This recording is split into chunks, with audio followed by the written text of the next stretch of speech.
जय श्री कृष्णा।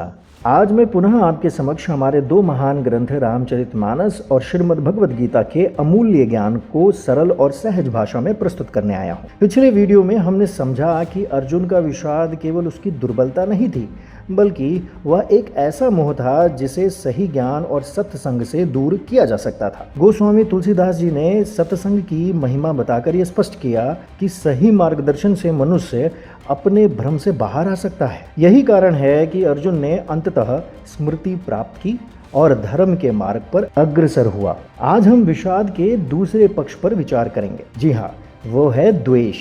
द्वेष ही वो बीज है जिससे ईर्ष्या, घृणा और नफरत जैसे भाव उत्पन्न होते हैं। यही भाव व्यक्ति को भीतर से दूषित कर देते हैं और उसे दुर्जन बना देते हैं। अब प्रश्न उठता है कि दुर्जन है कौन और वह हमें कैसे दिखता है, हम उसे कैसे पहचानें? इसका उत्तर हमें रामचरितमानस में अत्यंत सुंदर रूप में मिलता है। बालकांड में गोस्वामी तुलसीदास जी कहते हैं, जे पर दोष लखहीं सह साखी, पर हित घृत जिन्ह के मन माखी। अर्थात दुर्जन व्यक्ति सदा दूसरों के दोष को ही देखता रहता है और यदि उससे किसी के हित करने की बात कहो तो वह उसी प्रकार दूर भागता है जैसे मक्खी घी को छोड़कर गंदगी में बैठना पसंद करती है। तुलसीदास जी आगे कहते हैं कि दुर्जन का स्वभाव अग्नि के समान होता है, यानी उसका क्रोध अग्नि के समान होता है। कठोर वचन उसे प्रिय होते हैं और दूसरों के दोष सुनने में उसे बड़ा आनंद आता है। ऐसे लोगों की उपस्थिति समाज में नकारात्मकता और अशांति को जन्म देती है। एक और चौपाई हमें बताती है कि पर अकाज लगी तनु परिहरहीं, जिमी हिम उपल कृषि दलिगरहीं। अर्थात दुर्जन व्यक्ति दूसरों का अहित करने के लिए स्वयं का भी नाश कर देता है, ठीक वैसे ही जैसे ओले खेत को नष्ट करते हुए स्वयं भी पिघल जाते हैं।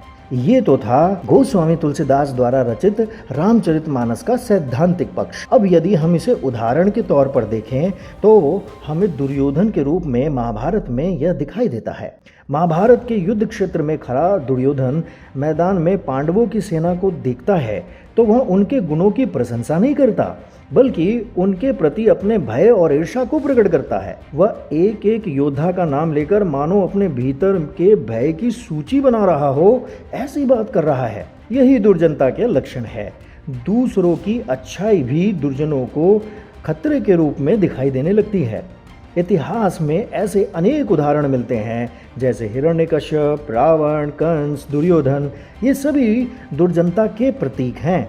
भगवान ने समय समय पर अवतार लेकर इनका विनाश किया, परंतु उनके विचार आज भी समाज में कहीं न कहीं विद्यमान है। इसलिए हमारे ग्रंथ हमें केवल कथा ही नहीं, बल्कि हमें हमारे जीवन की समस्याओं से बाहर निकलने का मार्ग भी बताते हैं। सबसे पहले तो अपने भीतर के नकारात्मक तत्व और समाज में नकारात्मक तत्वों को पहचानें। ऐसे व्यक्तियों और विचारों से सजग रहें और उससे दूरी बनाएं।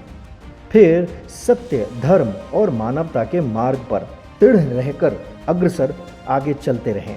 ध्यान रखिए, भलाई का मार्ग केवल व्यक्तिगत विकास के लिए नहीं होता, बल्कि समाज में धर्म और न्याय की स्थापना के लिए होता है। अंत में मैं आप सबको एक प्रश्न के साथ छोड़ जाता हूँ। क्या हम दूसरों के दोष को देखने से पहले अपने भीतर झांक सकते हैं? क्या हम अपने भीतर के दुर्योधन को पहचान सकते हैं? यदि उत्तर हाँ है तो पहचानिए।